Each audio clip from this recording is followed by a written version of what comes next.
आपको पारदर्शिता से चिढ़ है, आपको पारदर्शिता से नफरत है, तो इसमें मोदी जी क्या करें? क्या है वक्फ?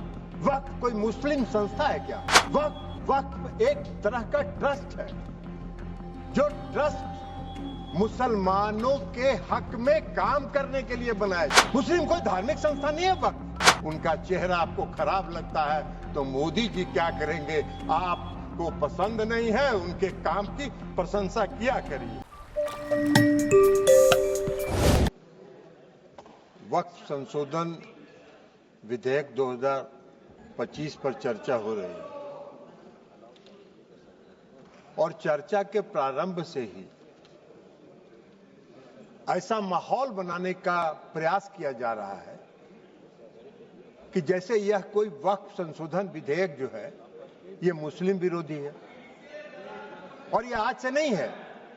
जब ये वक्फ संशोधन विधेयक इस सदन में पेश हुआ था, जेपीसी में जाने के पहले, तब से ये नैरेटिव बनाने का प्रयास किया जा रहा है पूरे देश में, और पूरे देश का माहौल खराब करने किया जा रहा है यह बता के कि यह मुसलमान विरोधी है। कहीं से ये मुसलमान विरोधी नहीं है, कहीं से मुसलमान विरोधी नहीं है। क्या है वक्फ? वक्फ कोई मुस्लिम संस्था है क्या? वक्फ एक तरह का ट्रस्ट है, जो ट्रस्ट मुसलमानों के हक में काम करने के लिए बनाया जाता है। मुस्लिम कोई धार्मिक संस्था नहीं है वक्फ। ऐसा नैरेटिव बनाया जा रहा है जैसे ये कोई मुसलमान, हाँ, उस ट्रस्ट को ये हक है, उस ट्रस्ट को ये अधिकार होना चाहिए कि वो मुसलमान समुदाय के हर वर्ग के साथ, चाहे वो महिला हो, पुरुष हो, गरीब हो, अमीर हो, पिछड़े हो, अति पिछड़े हो, सभी वर्ग के लोगों के साथ न्याय करे, जो नहीं हो रहा है। क्या है वक्फ? वक्फ तो एक धार्मिक संस्था नहीं है, विनियामक है और प्रशासनिक निकाय है जो मुसलमानों के हक के लिए काम करती है। आज उसको नैरेटिव बनाया जा रहा है। क्यों नैरेटिव बनाया जा रहा है? आप मोदी जी को कोस रहे हैं। अरे भाई, मोदी जी का चेहरा अगर आपको पसंद नहीं आता है तो मत देखिए मोदी जी की तरफ, उनके अच्छे काम का प्रशंसा करिए, यही काम करिए। लेकिन मोदी जी ने जो आज काम किया 2013 में, जो आपने पाप किया था, उस पाप को समाप्त करके आज मोदी जी ने पारदर्शिता लाने का काम उसमें किया है। आपको क्या दिक्कत हो रहा भाई? हाँ, ये अलग बात है कि आपको मोदी जी पसंद नहीं है तो नहीं है, तो मत रहे।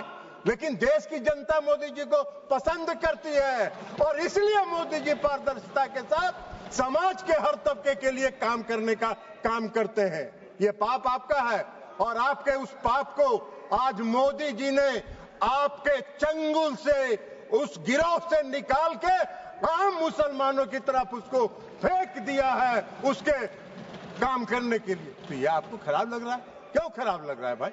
ये खराब लगने की कोई चीज तो है नहीं। आप मुसलमानों के कल्याण के विरोधी हैं क्या? आप मुसलमानों के कल्याण के लिए अगर मोदी जी ने कोई काम किया तो उसकी प्रशंसा करनी चाहिए थी। लेकिन आपको आज क्या है? आज इस देश में दो तरह के लोग इस वक्फ संशोधन विधेयक के खिलाफ हैं। एक वैसे लोग जो अपने वोट के लिए धार्मिक मामलों का इस्तेमाल करते हैं, वो इसके विरोध में हैं और वो इसके विरोध में माहौल खड़ा कर रहे हैं। और दूसरे वैसे लोग हैं जिनका इस पर वक्फ पर कब्जा था, वो अपने कब्जे को चंगुल से जाते हुए देखकर आज इसके विरोध में खड़ा है। क्या है भाई? क्यों विरोध कर रहे हैं भाई? इस संशोधन के विरोध का क्या कारण है? कोई कारण नहीं है।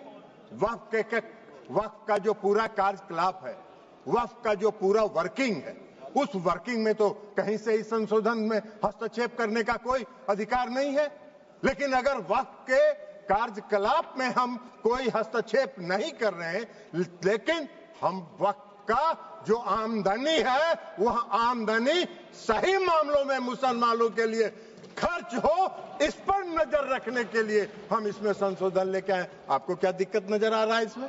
इसलिए कि आपको लग रहा है कि नजर में तो आप चढ़ जाएंगे, नजर में तो आपके चढ़ जाएंगे, अब आपका वो चलेगा नहीं जो गिरोह आपका कब्जा में था। मुसलमानों के हक में काम होगा, बेहतर प्रबंधन होगा, धन के दुरुपयोग को रोका जा सकेगा और सिर्फ उसके कार्यकलाप पर निगरानी रखने का तंत्र विकसित किया जा रहा है। इसमें आपको कोई विरोध का आधार नहीं है। और ये नैरेटिव अगर आप बना रहे हैं पूरे देश में तो अपने लाभ के लिए, अपने राजनीतिक लाभ के लिए, अपने वोट के लिए आप इसका इस्तेमाल कर रहे हैं।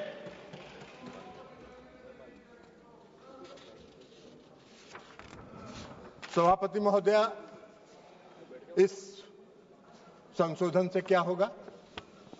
इस संशोधन से सबसे बड़ा फायदा क्या है? आज मुसलमान समुदाय के अंदर, यह नैरेटिव तो आप बना नहीं रहे हैं, मुसलमान समुदाय के अंदर पसमानदा समाज के भी लोग हैं। आप जरा बताइए हमको, पूरे देश भर का उदाहरण देके बताइए कि पसमानदा समाज का वक्त पर कोई है, वक्त में उसका बेचारे का कोई से है? कितनी बड़ी आबादी है पसमानदा समाज की, उसका कोई से है?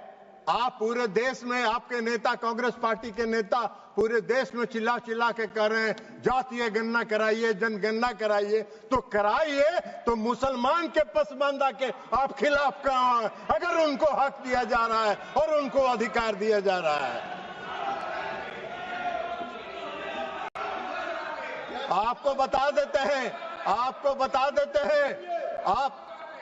बता देते हैं, आपकी सेकुलरिज्म की एक कांग्रेस पार्टी के एक नेता का कल हम देखे अखबार में एक बयान छपा हुआ है कि जेडीयू सेकुलर पार्टी है, उसको देखना है। अरे जेडीयू को और नीतीश कुमार को आपके सेकुलरिज्म के सर्टिफिकेट की आवश्यकता नहीं है, उसकी आवश्यकता नहीं है। आपको हम एक बात बता देते हैं, सेकुलरिज्म की आपकी परिभाषा है समाज को वोट के लिए बांटो, भावना की राजनीति करो और वोट लेके देश पर राज करो और राज करो। यह आपका सेकुलरिज्म का परिभाषा है।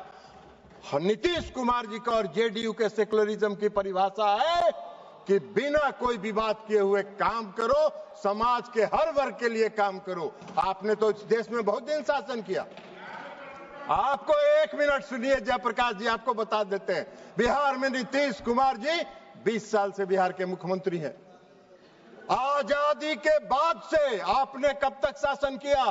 कांग्रेस पार्टी ने बिहार में कब तक शासन किया?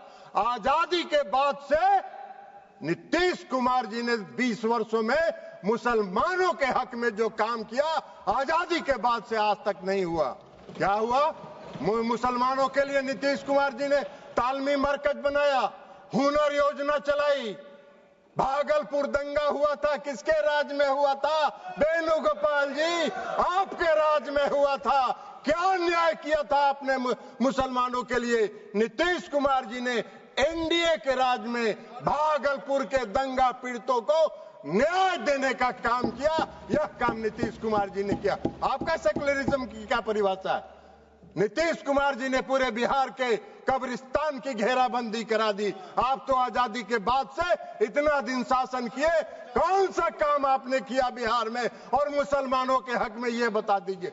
लेकिन नीतीश कुमार जी वोट के लिए राजनीति नहीं करते हैं और नीतीश कुमार जी ने मुसलमानों के हक में बिहार में जितना काम किया, भारतीय जनता पार्टी उसकी भागीदार रही। भारतीय जनता पार्टी के समर्थन से ये काम हुआ। आप कहां खड़े हैं जयप्रकाश जी? ऐसे ही चिल्पों करते रहिए, कुछ होना जानी नहीं है। तो इसलिए आज वक्फ संशोधन बिल के माध्यम से मुसलमानों के, पसमानदा समाज के मुसलमानों के लिए, जो पिछड़े वर्ग के मुसलमान हैं, जो गरीब तबके के मुसलमान हैं, जो मुसलमान में भी सबसे निम्न वर्ग के मुसलमान हैं, उनको भी आज न्याय देने का काम हो रहा है। तो आपको चिल्पों मचा रहे हैं, आप हल्ला कर रहे हैं, आप नैरेटिव सेट कर रहे हैं, जैसे लगता है कि इस देश में कोई तूफान आने वाला है। अरे तूफान नहीं आने वाला है। इस देश के पसमानदा समाज के मुसलमान कल नरेंद्र मोदी के साथ खड़े होंगे कि इनके शासनकाल में हमको न्याय मिला। आप कहां नजर आइएगा, नैरेटिव सेट करते रहिए। और उसके बाद उसके बाद आप बताइए, महिला सशक्तिकरण की बात करते हैं, बड़ा चिल्लाते हैं महिला सशक्तिकरण के लिए कि महिलाओं को सशक्त करना है, कांग्रेस पार्टी महिलाओं को सशक्त करती है। अरे कहां महिलाओं को? मुसलमान समुदाय में महिला नहीं है क्या? मुसलमान समुदाय में महिला नहीं है?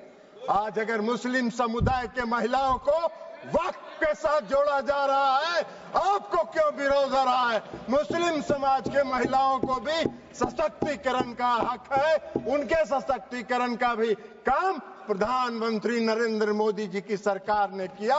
इस वक्फ संशोधन विधेयक के माध्यम से आपका नैरेटिव सेट कर रहे हैं पूरे देश में, जैसे लगता है मोदी जी मुस्लिम विरोधी हैं। मोदी जी पारदर्शी, मोदी जी सेकुलरिज्म, जिस तरह नीतीश कुमार जी ने बिहार में सेकुलरिज्म स्थापित किया, प्रधानमंत्री नरेंद्र मोदी जी भी पूरे देश में सेकुलरिज्म को लेकर आगे चल रहे हैं। समाज के हर तबके के साथ, समाज के हर वर्ग के साथ, देश के हर राज्य के साथ एक साथ काम करके उसको विकसित करने का काम कर रहे हैं, इसलिए कि उनका विजन, उनकी सोच व्यापक है। वो विकसित देश बनाना चाहते हैं, आत्मनिर्भर भारत बनाना चाहते हैं। आप देश को संकुचित रखना चाहते हैं, देश को बांट के वोट के लिए धर्म के आधार पर वोट को बांटना चाहते हैं, जो आपका चलने वाला नहीं है। अभी चर्चा हो रही थी, बहुत लोगों ने कहा इस संशोधन के माध्यम से डीएम को अधिकार क्यों दे दिया गया। बहुत लोगों ने सिविल प्रोसीजर कोड तक की बात करी, हमको हंसी आ रही थी। सीपीसी से क्या लेना देना है? गाय का सील भैंस में, भैंस का सील सिंह जो है गाय में लगा रहे हैं। अरे भाई, इस देश में रेवेन्यू के रिकॉर्ड्स का कस्टोडियन कौन होता है? इस देश में रेवेन्यू के रिकॉर्ड्स का कस्टोडियन डिस्ट्रिक्ट मजिस्ट्रेट होता है, और डिस्ट्रिक्ट मजिस्ट्रेट को अगर यह अधिकार दिया गया था, कोई गलत नहीं था, लेकिन फिर भी आपने उसका विरोध किया। तो भाई सरकार ने सोचा कि चलिए आपके विरोध को मान लेते हैं, और उससे बड़े अधिकारी को दे दिया ये अधिकार। लेकिन रेवेन्यू के रिकॉर्ड्स का कस्टोडियन जिलाधिकारी होता है। आपका अगर झगड़ा होगा, मेरी संपत्ति का अगर झगड़ा होगा, वेणुगोपाल जी आपकी संपत्ति का किसी से झगड़ा होगा, तो कहां जाते हैं आप? खतियान देखने के पास? किसके पास जाते हैं? वही डिस्ट्रिक्ट मजिस्ट्रेट के यहां, वही डिस्ट्रिक्ट मजिस्ट्रेट की अदालत में जाते हैं। एक आम मुसलमान भी आज की तारीख में, आम नागरिक अगर मुसलमान का है और उसकी व्यक्तिगत संपत्ति पर कोई विवाद होता है, तो वो जाता है डिस्ट्रिक्ट मजिस्ट्रेट के यहाँ, और वहीं से उसको न्याय मिलता है। तो आम मुसलमान डिस्ट्रिक्ट मजिस्ट्रेट के दफ्तर में जाएंगे, उनको न्याय मिलेगा। अब वक्फ को नहीं जाना है, इसलिए कि वक्फ की जमींदारी है। पूरे वक्फ की संपत्ति पर उसको समाप्त करने का काम, पारदर्शिता लाने का काम नरेंद्र मोदी की सरकार ने किया है। इसका स्वागत करना चाहिए, इसका विरोध नहीं होना चाहिए। अब आप कह रहे हैं कि ट्रिब्यूनल की बात आती है। भाई क्या ट्रिब्यूनल में क्या दिक्कत है? आज का क्या कानून है? आज का क्या कानून है? आज का कानून यह है जो पाप किया आपने 2013 में। आज का कानून क्या है कि अगर कोई वक्त, जो सुबह में रिजिजू साहब मंत्री जी जो भाषण दे रहे थे, उन्होंने कहा कि धारा 40 को खत्म कर दिया हमने।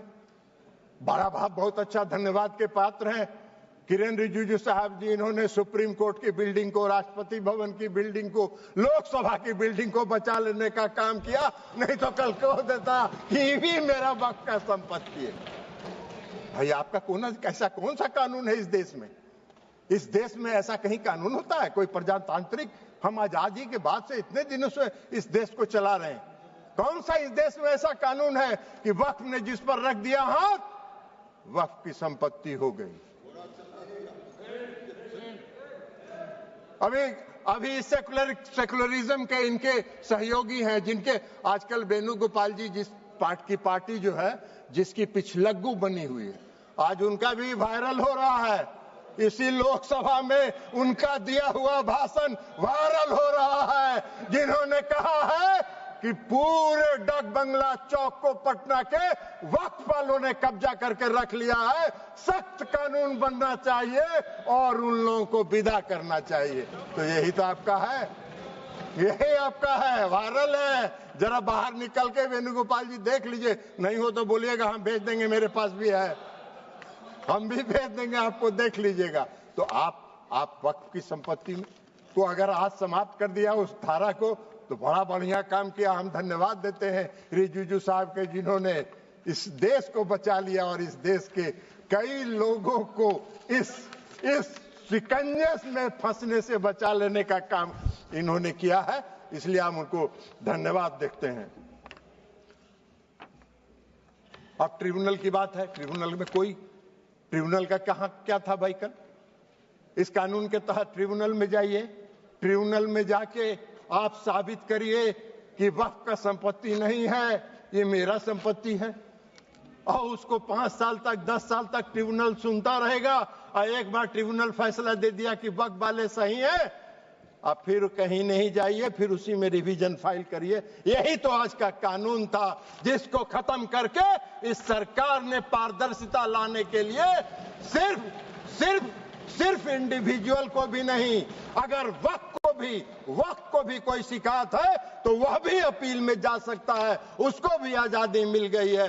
दो तरफा मामला साफ है। अब चलिए, जो सही होगा वही होगा, और यही काम नरेंद्र मोदी जी करते हैं, पारदर्शिता लाते हैं। आपको पारदर्शिता से चिढ़ है, आपको पारदर्शिता से नफरत है, तो इसमें मोदी जी क्या करें? उनका चेहरा आपको खराब लगता है तो मोदी जी क्या करेंगे? आपको पसंद नहीं है, उनके काम की प्रशंसा किया करिए।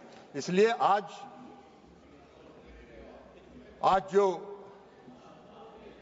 ये संशोधन लेके सरकार आई है, ये संशोधन पूरे वक्फ के कार्यकलाप को, पूरे वक्फ के कामकाज पर, पूरे वक्फ की संपत्ति पर, पूरे वक्फ का इस्तेमाल आम और गरीब मुसलमानों के लिए, मुस्लिम महिलाओं के लिए हित में हो, इसकी व्यवस्था के साथ ये